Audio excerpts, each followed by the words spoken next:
realm of praise and worship, family. You're holding a book about a journey.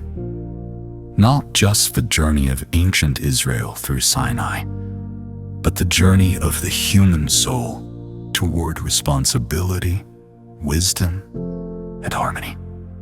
If you have ever read the story of Israel in the wilderness, you may have seen it as history, theology, or even a cautionary tale. But I invite you to see it as a mirror.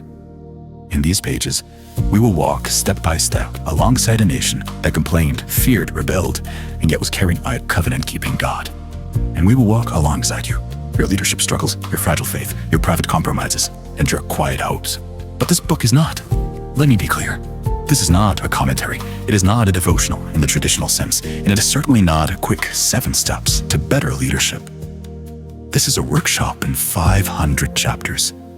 Each chapter is roughly 3,000 words, long enough to go deep, short enough to wrestle with in one sitting.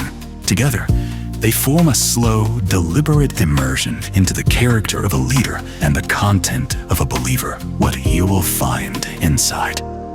First, a parallel journey. We will compare the collective character of Israel with the character of a good leader. When Israel grumbles, we ask, where do you grumble in secret? When Israel builds a golden calf, we ask, what have you shaped with your own hands to calm your anxiety? When Moses intercedes, we ask, who are you standing between today? Second, a test of faith. We will place the faith of Israel beside the faith of a mature Christian, not to shame the ancient wanderers, but to recognize our own unbelief in different costume.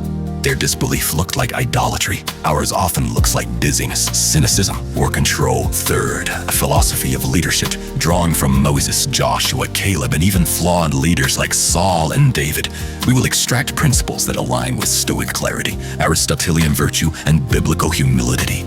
You will learn not just what to do, but who to become. Fourth, words of wisdom for the long road. Every chapter ends with a desert wisdom section, a philosophical maxim, a leadership paradox, or a self-development exercise. These are designed to be practiced, not merely read. The deep assumption of this book. Here is the belief that fuels all 500 chapters. You cannot lead others farther than you have led yourself.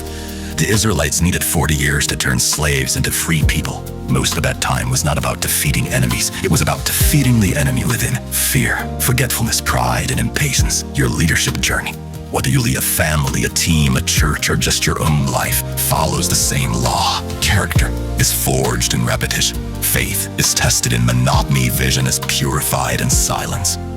How to read this book. You do not need to read it quickly. In fact, I beg you not to read 1 chapter per week. Sit with the verses, argue with the philosophy, write in the margins, disagree with me, then find out why. Each chapter will include a primary Bible passage, a character comparison, philosophical tools, a leadership paradox, 3 self-development questions for journaling or group discussion. By chapter 500, you will not have a finished product. You will have a practiced soul. A final word before the sand and fire. The wilderness is not punishment.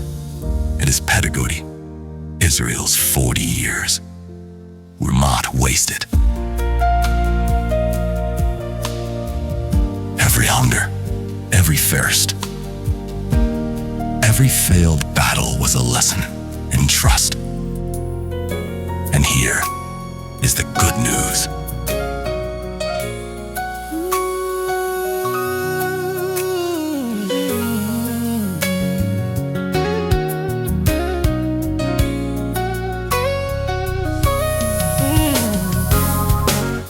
The Lord is my guide, and I am His own.